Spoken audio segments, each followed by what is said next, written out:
बंगाल का चुनाव है, बंगाल के चुनावी नतीजे आए। एक सरकार जो वहां थी उसकी जगह वो बंगाल के लोगों ने किसी और पॉलिटिकल पार्टी को, किसी और व्यक्ति को मुख्यमंत्री चुन लिया। लेकिन इस बात का दर्द कहां तक है? पाकिस्तान के আমরা আহ্বান জানাবো, আমরা আছি भारत दखल करते আমাদের। किस लिए? बंगाल में एक पॉलिटिकल पार्टी चुनाव हार गई। पूरा ड्रामा चल रहा है। उस ड्रामे का असल कारण क्या है?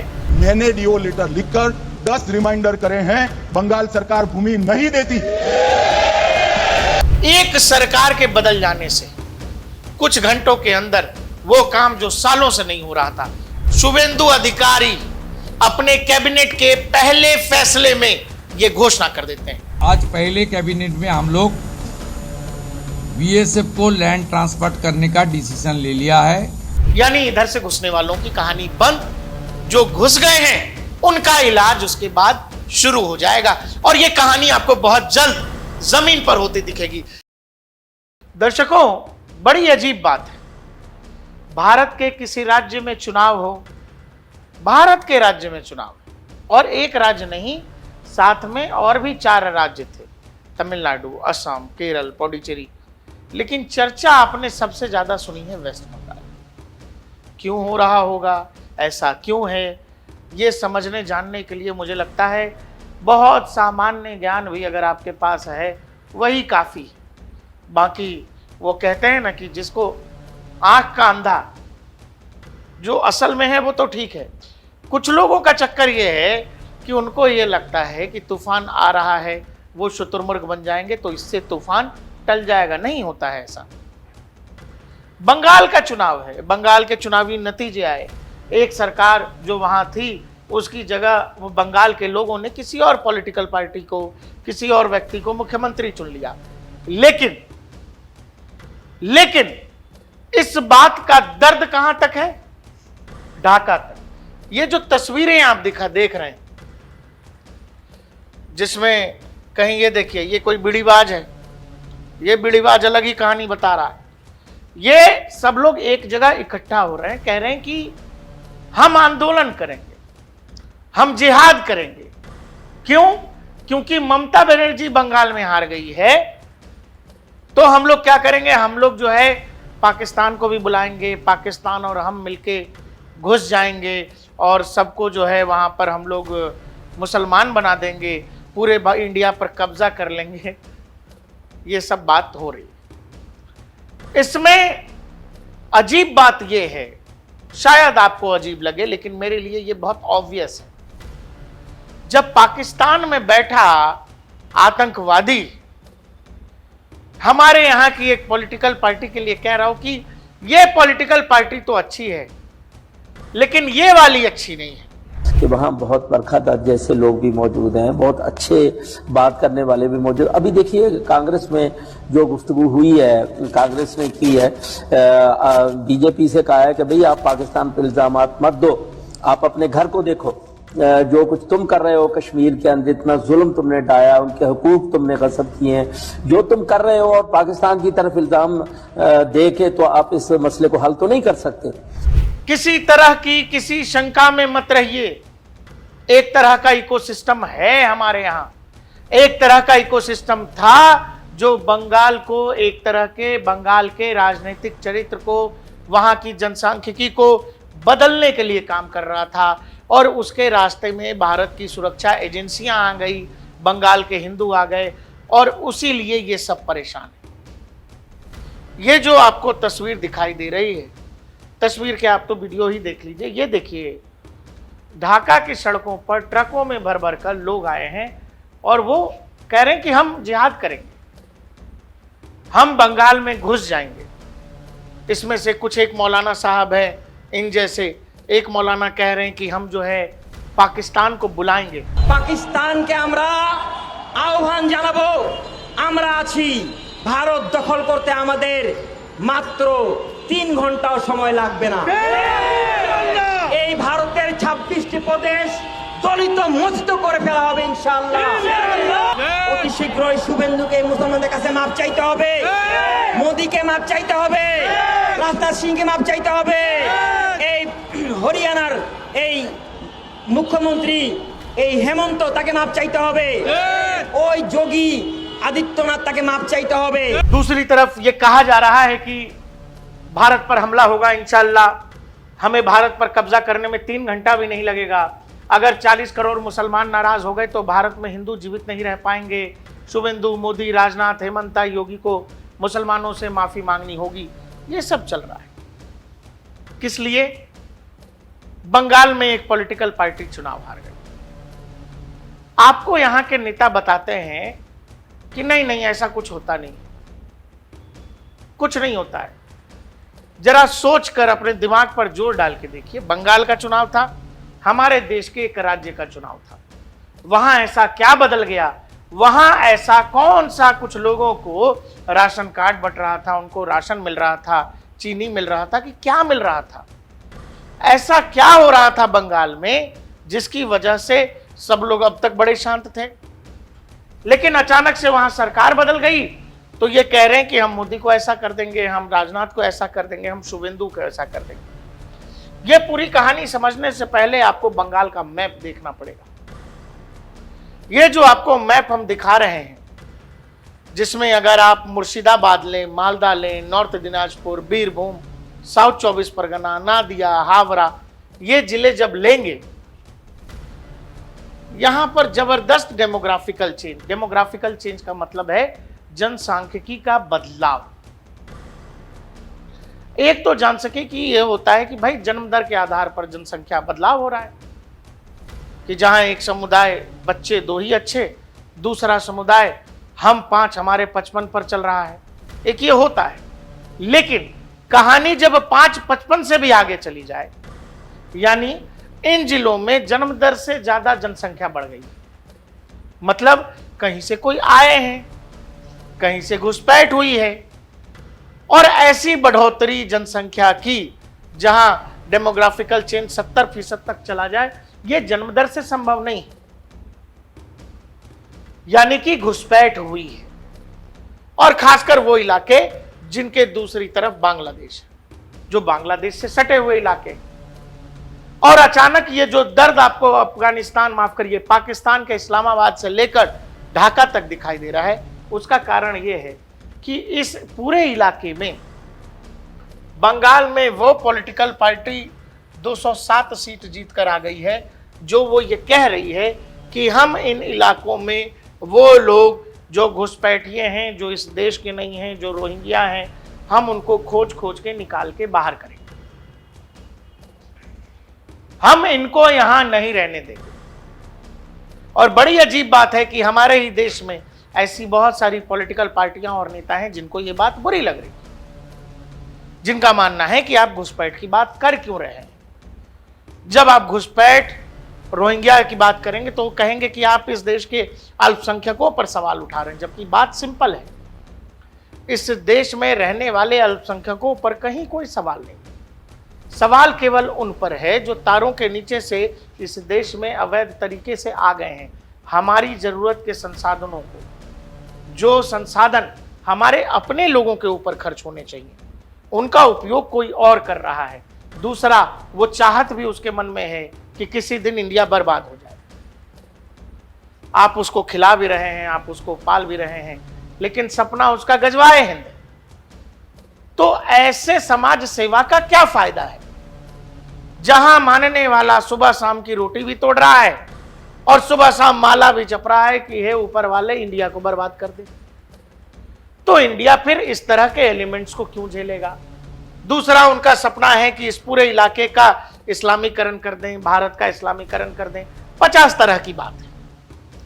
अभी जो हमने आपको वीडियोस दिखाए, वो जो धमकियां जारी की जा रही हैं कि हम यहां पर हिंदुओं के साथ ऐसा कर देंगे अगर वहां हमारे बांग्लादेशी भाइयों के साथ कुछ हुआ, ये कितनी अजीब बात है। घुसपैठ करने वाले लोग घुसपैठ करके हमारे यहां आ गए, हम कह रहे हैं कि भाई साहब आप अपने घर चले जाओ, तो जो उनके घर वाले हैं वो कह रहे हैं कि नहीं, हमारे लौंडे को हमारे यहां भेजोगे तो बहुत गलत बात हो जाएगा, हमारे लड़के को आप अपने यहां रखो। ये तो बड़ी जबरदस्ती है। और इसीलिए ये जो दुनिया भर से वो जो आपको दिखाई दे रहा है कि धमकी दी जा रही है, हम वीडियो में आगे बढ़ें इससे पहले ये जो पूरा ड्रामा चल रहा है, उस ड्रामे का असल कारण क्या है, इसका एक छोटा सा अंदेशा आपको ये हो जाएगा जब आप देश के गृह मंत्री अमित शाह को सुनेंगे। 450 किलोमीटर जहां फेंसिंग होता है वहां बाकी है। अब मैं वो बताना चाहता हूं कि क्यों बाकी है। ये 450 किलोमीटर के लिए मान्यवर मैंने डीओ लेटर लिखकर 10 रिमाइंडर करे हैं, बंगाल सरकार भूमि नहीं देती। मान्यवर ये 450 किलोमीटर के लिए गृह सचिव बंगाल के मुख्य सचिव के साथ 7 मीटिंग करे, ये भूमि नहीं देते हैं। बात केवल चुनाव की नहीं है। चुनाव से पहले देश के गृह मंत्री ने देश के सामने कई बार जानकारी दी है कि भारत सरकार बंगाल सरकार को लेटर लिख लिख के परेशान है, लिख लिख के परेशान है कि हमें बॉर्डर के वो इलाके जो बांग्लादेश से जुड़े हुए हैं और जिन इलाकों में फेंसिंग नहीं है, उन इलाकों की फेंसिंग के लिए बीएसएफ यानी बॉर्डर सिक्योरिटी फोर्स को जमीन चाहिए। बंगाल की सरकार यानी तब की ममता बनर्जी सरकार कोई जवाब ही नहीं देती रही। जवाब क्यों नहीं दे रही थी, इसका क्या बड़ा कारण था? आरोप यह है कि उन इलाकों से जबरदस्त घुसपैठ होता था और उन घुसपैठियों को बकायदा टीएमसी के काडर में शामिल किया गया, बकायदा वो लोग टीएमसी के वोटर बन गए और बाद में ये इकोसिस्टम ऐसा डेवलप हो गया कि उन इलाकों से लोग घुसपैठ करते रहे और पैन इंडिया मामला चला गया, जहां घुसते ही आदमी को Aadhaar card, pan card, bank detail सब मुहैया कराने जाने लगे। बांग्लादेशी भारत में राशन कार्ड लेकर के राशन लेते रहे। यह पूरा ड्रामा, एक पूरा का पूरा इकोसिस्टम तैयार किया गया और उनके आंखों के नीचे, सरकार प्रशासन के आंखों के नीचे यह सब हो रहा था। और बंगाल सरकार, तब की ममता बनर्जी सरकार पर यह आरोप है कि उन्होंने इसको बढ़ चढ़कर बढ़ावा दिया। एक दौर में हमने कई बार आपको बताया कि ममता बनर्जी देश की संसद में रोई हैं कि बंगाल में घुसपैठियों की बड़ी समस्या है। वही ममता बनर्जी एसआईआर और घुसपैठ के मुद्दे पर कुछ बोलने और करने को तैयार नहीं थी। उन्होंने घुसपैठियों के मुद्दे को, एसआईआर के मुद्दे को बंगाली अस्मिता का मुद्दा बना दिया। लेकिन वही देखिए, कई बार होता है कि सरकार क्या कर सकती है। लोगों को लगता है कि अरे केवल सरकार के लिए कोई पॉलिटिकल पार्टी लगी हुई है, क्यों लगी हुई है।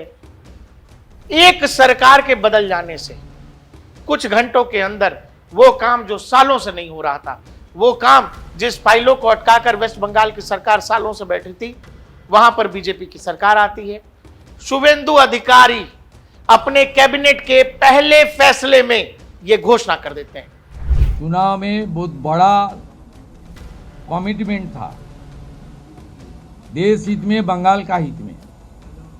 इसलिए आज पहले कैबिनेट में हम लोग बीएसएफ को लैंड ट्रांसफर करने का डिसीजन ले लिया है। लैंड डिपार्टमेंट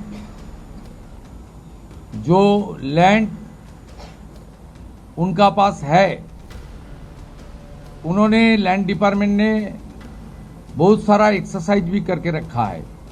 वो लैंड ट्रांसफर आज से शुरू होगा और पूरा के पूरा लैंड माननीय गृह मंत्री जी ने जिस तरीके से बताया था, ऑनरेबल प्राइम मिनिस्टर ने जिस तरीके से उनका गाइडेंस हम लोग को मिला, उनका इंस्ट्रक्शन मिला, पहले कैबिनेट ये आने वाला 45 डेज के अंदर पूरा के पूरा जमीन एमएचए को ट्रांसफर करेगा, बीएसएफ फेंसिंग पूरा कर देगा। हमने आपको जिन इलाकों के नाम बताए, जिन इलाकों में जबरदस्त डेमोग्राफिकल चेंज है, कूच बिहार का इलाका, उत्तरी दिनाजपुर, मालदा, मुर्शिदाबाद, नादिया, इन इलाकों में, जैसे नादिया में 24 किलोमीटर का इलाका है जो फेंसिंग नहीं है। मुर्शिदाबाद वो इलाका जहां सबसे ज्यादा क्राइम है, 72 किलोमीटर जो है फेंसिंग नहीं है। मालदा में लगभग 50 किलोमीटर फेंसिंग नहीं है। उत्तरी दिनाजपुर में 43 किलोमीटर, कूच बिहार में 81 किलोमीटर। वो इलाके हैं जहां से लगातार इन्फिल्ट्रेशन हो रहा था। अब क्या होगा? अब इन इलाकों में फेंसिंग होगी, इन्फिल्ट्रेशन के मामलों में गिरावट आ जाएगी। जो इधर आने की कोशिश करेगा आ नहीं पाएगा, इधर से भागने वाला भी डायरेक्ट भाग नहीं पाएगा। यानी गेटवे ऑफ घुसपैठिया, मैं तो इसको यही कहूंगा, गेटवे ऑफ घुसपैठिया जो है बंगाल में बंद हो जाएगा, माफ करिए गेटवे ऑफ बांग्लादेशी घुसपैठिया, वो अब बंगाल में सरकार बंद करने जा रही है। अगले 45 दिनों में बीएसएफ को जमीन मिलेगी, उसके बाद बीएसएफ इन इलाकों की फेंसिंग शुरू कर देगा। यहां फेंसिंग होने के बाद पहली सुरक्षा तो यह है कि कोई घुसपैठिया इस देश में आ नहीं पाएगा बांग्लादेश के इलाके से। दूसरा, सरकार फिर पैन इंडिया क्रैकडाउन शुरू कर सकती है, भारत की एजेंसीज पैन इंडिया क्रैकडाउन शुरू कर सकती हैं, जहां बांग्लादेशी घुसपैठियों को पहचान कर उनको उनके देश भेजने की प्रक्रिया शुरू की जाएगी। कुछ लोगों का कहना है कि वो करोड़ों में है, कैसे भेजेंगे, कहां से भेजेंगे, नहीं भेज सकते तो सुनो, राशन नहीं देंगे, भिखमंगा बना देंगे, भीख मंगवाएंगे, राशन की कार्ड छीन लिए जाएंगे। एक बार पहचान तो होने दो, ब्लैक एंड व्हाइट तो होने दो, ये तो क्लियर होने दो कि इंडियन है कि घुसपैठिया है। भारत का होगा, राशन खाता रहेगा, मौज में रहेगा। भारत का नहीं होगा, तारों के नीचे से आया होगा, तो पहचान हो जाएगी, तमाम तरह की सुविधा छिन जाएगी। कहीं कोई सरकारी नौकरी में भी घुसा होगा तो नौकरी छिन जाएगी। ये सब होने वाला है मेरे भाई। और फ्री का राशन खा रहे होगे, जब पेट में आग लगेगी, अपने देश की याद आएगी, क्योंकि तब तुमको यह समझ में आ जाएगा कि इस देश में तुम्हारी अब जीरो वैल्यू है। और जिस दिन बांग्लादेशी का चस्पा तुम्हारे ऊपर माथे पर तय हो गया, तुम किसी और भी पॉलिटिकल पार्टी के लिए कुछ नहीं कर सकते। दूसरी पॉलिटिकल पार्टियां जो तुम्हारा इस्तेमाल कभी वोट बैंक के रूप में कर रही थी, उनके लिए भी तुम किसी काबिल नहीं रहोगे, तो वो भी तुमको नहीं पूछेंगी। तो तुम्हारे पास एक ही रास्ता बचेगा, चुपचाप अपने घर लौट जाओ। भारत सरकार ये करने जा रही है। दर्शकों, डीएनपी आपसे पहले से कह रहा है कि बंगाल का चुनाव केवल चुनाव नहीं है, यह भारत की आंतरिक सुरक्षा, भारत की संप्रभुता को बनाए रखने के लिए एक बढ़िया, कह लीजिए, सफाई मुहिम था, जिसमें एसआईआर, जिसमें एनआईए जैसी एजेंसीज, ईडी, ये सब मिलकर पैरेलल काम कर रहे हैं। पैरेलल काम भारत की सुरक्षा को निश्चित करने के लिए कर रहे थे। भारत की आंतरिक सुरक्षा के साथ हम किसी तरह का खिलवाड़ नहीं होने देंगे, इसके लिए कर रहे थे। पहले ये गेटवे बंद हो जाए, नहीं तो ये घुसना निकलना चलता रहेगा। ये गेटवे जब एक बार बंद हो जाएगा और पैन इंडिया क्रैकडाउन शुरू होगा, फिर आपको यह समझ में आ जाएगा कि करोड़ों की संख्या में घुसपैठिए इस देश में हैं, करोड़ों की संख्या में। और अगर उन करोड़ों की संख्या के घुसपैठिए हैं जो इस देश में Aadhaar card, voter card, pan card, bank detail, ration card, ये सब लिए ढूंढ रहे हैं, तो आप ये समझो इस देश की सरकार उन पर कितना खर्च कर रही है, जिनका बनता नहीं है। वो रहेंगे तो यहां शरणार्थी बनकर रहेंगे। ये गुंडाई, हवाबाजी, क्राइम, ये करते हुए तो हम शरणार्थियों को नहीं रखेंगे ना हमारे यहां भाई। आप किसी मेहमान को अपने यहां घर में जगह दो और बाद में वो कहे कि ये घर ही हमारा है, तो ऐसा नहीं होता है। इसीलिए आपको यह समझना पड़ेगा कि ये जो कैबिनेट के पहले ही फैसले में ये घोषणा की गई कि हम बीएसएफ को जमीन दे रहे हैं, पहले ये वाला रास्ता क्लोज किया जाएगा, यानी इधर से घुसने वालों की कहानी बंद। जो घुस गए हैं उनका इलाज उसके बाद शुरू हो जाएगा। और ये कहानी आपको बहुत जल्द जमीन पर होती दिखेगी, क्योंकि पूरे नॉर्थ ईस्ट को जब आप देखेंगे, नॉर्थ ईस्ट से लेके यानी असम, त्रिपुरा, पश्चिम बंगाल, इन तमाम जगहों पर एक ही पॉलिटिकल पार्टी की सरकार है। जिस पॉलिटिकल पार्टी को अपीजमेंट करने की जरूरत नहीं, उनको एक तबके का वो खुला कहते हैं कि हमको वोट भी नहीं चाहिए। इसीलिए इलाज होगा, पुरजोर होगा, क्योंकि अब बंगाल के अंदर गेटवे ऑफ बांग्लादेशी घुसपैठिए पर ताला लग गया है। देखते रहिए डीएनपी इंडिया, हर खबर भरोसे के साथ।